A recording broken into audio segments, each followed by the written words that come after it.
Hello guys, welcome back to my channel. তো আজকে আমরা চলে যাচ্ছি ব্যাংকে, কারণ আমাদের কাছে কোনো টাকা পয়সা নেই। তো যেতে যেতে একটা সিনেম্যাটিক শট দেখে নিই।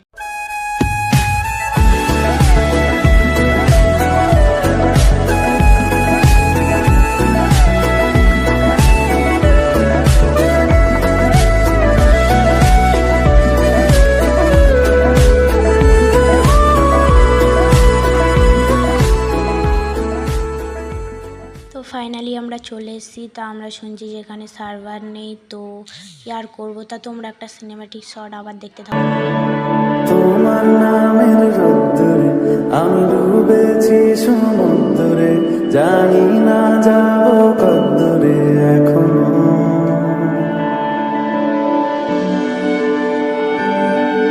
সো গাইস, কন্টিনিউ ব্লগটা করতে পারিনি কারণ আমাদের কাছে কোনো টাইম ছিল না, আর বাড়ি থেকে কলও আসছিল, ওই জন্য কন্টিনিউ ব্লগটা করা